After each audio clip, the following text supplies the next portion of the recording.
जिस अरविंद केजरीवाल ने जो बातें कही थी वो अपनी अपनी बातों से इस तरह से पलट जाएंगे कि आपने सत्ता की खातिर उनके विश्वास को तोड़ा। अरविंद केजरीवाल ने कांग्रेस के खिलाफ अपना पूरा वजूद खड़ा किया। आज मोदी विरोध में आप इस कदर चले गए कि आप कांग्रेस के उम्मीदवारों के रोड शो में हाथ पकड़ करके रोड शो कर रहे हैं।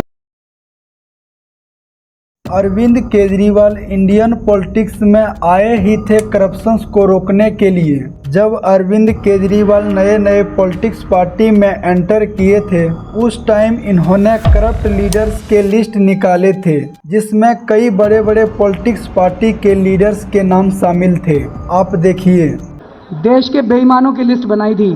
सुरेश कलमाडी, नितिन गडकरी, सुशील कुमार शिंदे, प्रफुल्ल पटेल, येडियुरप्पा, अनंत कुमार, वीरप्पा मोइली, एचडी कुमारस्वामी, चिदम्बरम साहब, मायावती, मुलायम सिंह यादव, अनु टंडन, जगन मोहन रेड्डी, अनुराग ठाकुर, शरद पवार अगर वो लड़ेंगे तो, राहुल गांधी।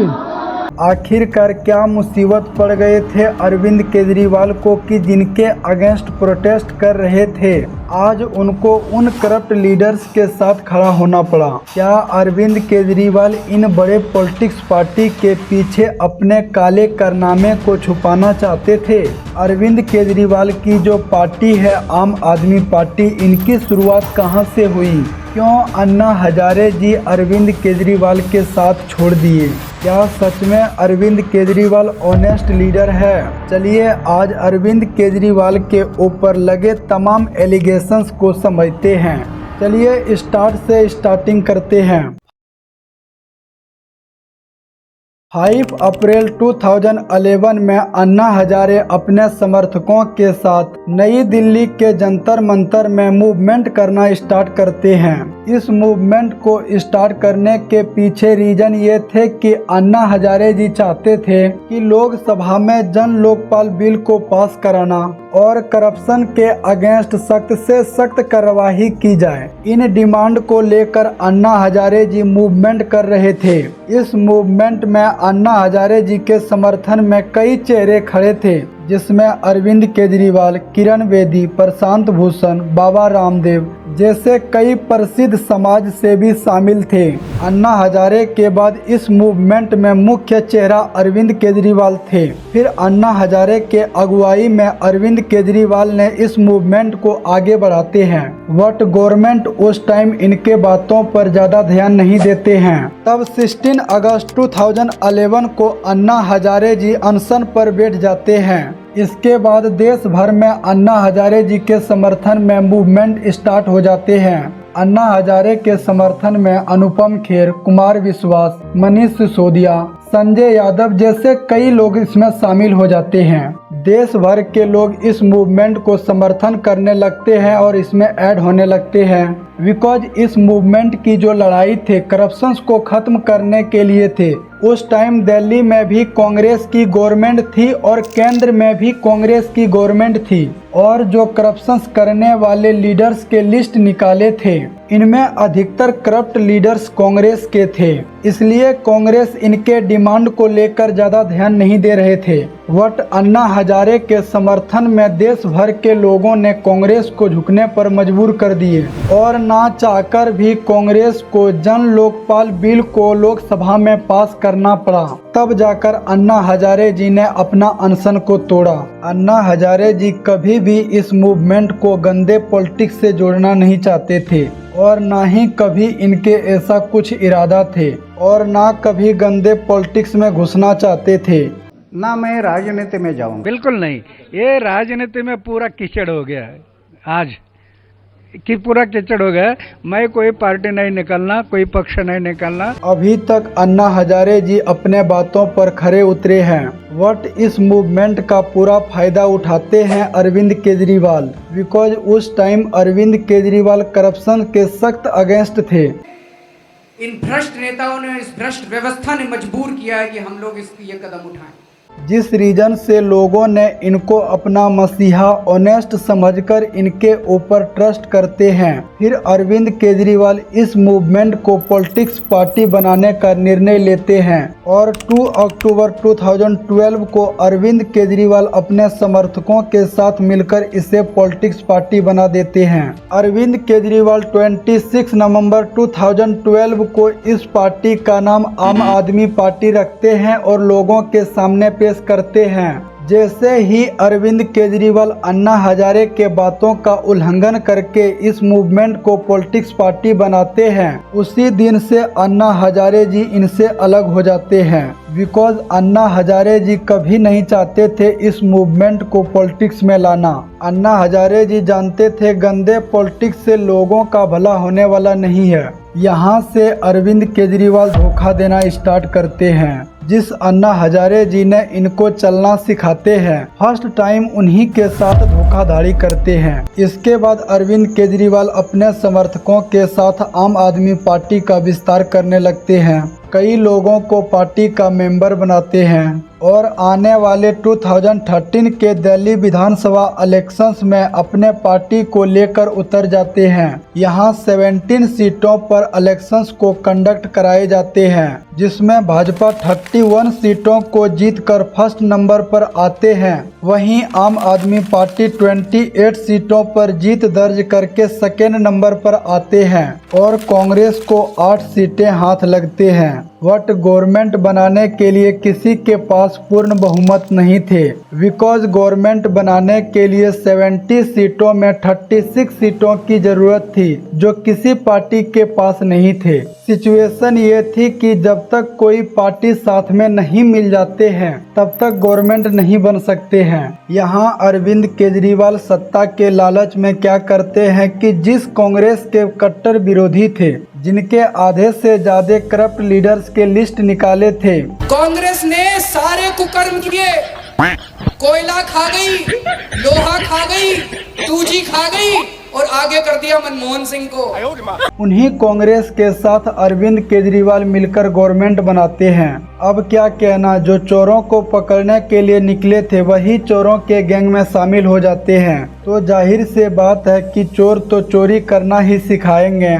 यहाँ अरविंद केजरीवाल लोगों के उम्मीद पर पानी फेर देते हैं और लोगों से किए हुए वादे से मुकर जाते हैं। बिकॉज चले तो थे करप्शन को खत्म करने, बट खुद ही करप्ट लीडर्स के साथ मिल जाते हैं। फिर अरविंद केजरीवाल ने देखा कि लोगों का मुझ पर से भरोसा कम हो रहा है, तब कांग्रेस को धोखा देते हुए उनसे अलग हो जाते हैं। इनके बाद दिल्ली के अंदर प्रेसिडेंट रूल लगा दिए जाते हैं और फिर अरविंद केजरीवाल लोगों के साथ मिलकर करप्शन के अगेंस्ट आवाज उठाने लगते हैं। पब्लिक इनके ऊपर फिर से ट्रस्ट करने लगते हैं। बिकॉज अरविंद केजरीवाल रहते ही थे सिंपल वेशभूषा में आम आदमी के तरह, जिस रीजन से पब्लिक इनसे काफी ज्यादा अट्रैक्ट होते थे। पब्लिक इन्हें अपने जैसा समझते थे, एकदम सीधा सिंपल सा, क्योंकि पब्लिक इस मासूम चेहरे के अंदर बैठे हुए शैतान को नहीं देख पा रहे थे। दिल्ली में 2015 को विधानसभा इलेक्शंस को कंडक्ट कराए जाते हैं, जिसमें आम आदमी पार्टी 70 सीटों में 67 सीटों पर प्रचंड जीत हासिल करते हैं, जो आम आदमी पार्टी के लिए ऐतिहासिक जीत थी। आम आदमी पार्टी को दिल्ली चुनाव में ऐतिहासिक जीत मिली है। 67 सीटें, 70 में से 67 सीटें यानी 90% से भी ज्यादा सीटें आम आदमी पार्टी के हाथ आई। इस इलेक्शन में बीजेपी 3 सीटों पर ही अटक जाती है और कांग्रेस अपना खाता भी नहीं खोल पाते हैं। इनके बाद आम आदमी पार्टी अपने वादे के अकॉर्डिंग दिल्ली के अंदर काम करती है, चाहे वो एजुकेशन सिस्टम को सुधारने की बात हो, लोगों को 200 यूनिट बिजली फ्री देने की बात हो, या मोहल्ला क्लिनिक खोलकर पेशेंट को मुफ्त में इलाज करना हो। एक्सेट्रा कार्यों को आम आदमी पार्टी ने दिल्ली के अंदर किए हैं। इनके कुछ टाइम बीत जाने के बाद अरविंद केजरीवाल अपना रंग दिखाना स्टार्ट करते हैं, या यूं कह सकते हैं उसके अंदर बैठे हुए शैतान जग जाते हैं। इसके बाद अरविंद केजरीवाल अपने वादों से मुकरना स्टार्ट कर देते हैं। अरविंद केजरीवाल ने एक इंटरव्यू में कहा था, हम ना कभी बिजनेस क्लास में चलेंगे, ना कभी गाड़ी लेंगे, ना कभी मकान लेंगे और ना कभी सिक्योरिटी लेंगे। अरविंद केजरीवाल अपने किए हुए सारे वादों से मुकर जाते हैं और उनसे भी अधिक फैसिलिटी लेते हैं। कि आपने कहा मैं मकान नहीं लूंगा, आपने मकान ले लिया। आपने कहा मैं गाड़ी नहीं लूंगा, गाड़ी ले ली। हमने लिया सर। पीछे आपकी गाड़ी है खड़ी हुई है सिक्योरिटी की, सिक्योरिटी आपने ले ली। आप कहते थे मुझे सिक्योरिटी की जरूरत नहीं है। हाँ। फिर मकान आपने ले ली। तो ये जो तमाम यू टर्न है ना, इसको लेके भी आप लोग आपको पलटीवाल कहते हैं। अरविंद केजरीवाल सहित उनके कई लीडर्स को शराब घोटाले, टोल टैक्स घोटाले, दिल्ली मोहल्ला क्लिनिक में फेक लैब टेस्ट घोटाले में सीबीआई उनको अरेस्ट करते हैं। अरविंद केजरीवाल अपने बच्चों का कसम खाते थे कि हम कभी भी कांग्रेस का समर्थन नहीं लेंगे और बच्चों की कसम है ना बीजेपी से गठबंधन करेंगे ना कांग्रेस से गठबंधन। आज वही अरविंद केजरीवाल कांग्रेस के साथ अलायंस करके उनके कदम कदम साथ चल रहे हैं। अरविंद केजरीवाल के मोटिव ये थे कि इनके पीछे अपने सारे घोटाले काले कारनामे को छुपाना चाहते थे, बिकॉज कांग्रेस वाले इस काम में माहिर है। अरविंद केजरीवाल सत्ता के लालच में अपने बच्चों तक को नहीं छोड़ा तो जनता किस खेत की मूली है।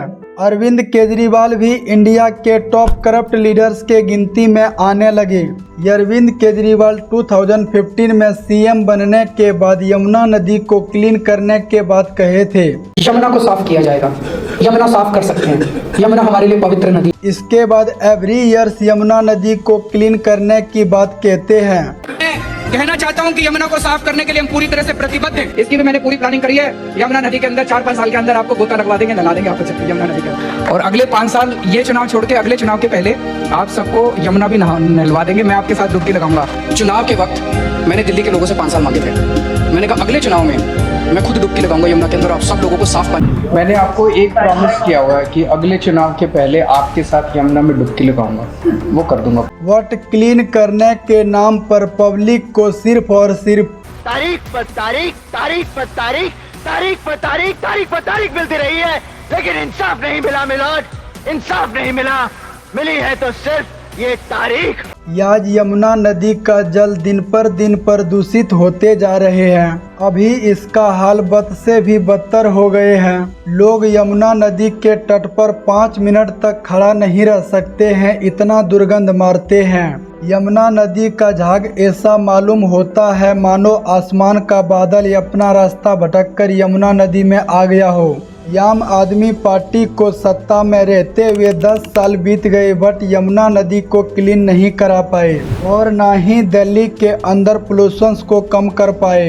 ये है अरविंद केजरीवाल के रियलिटी।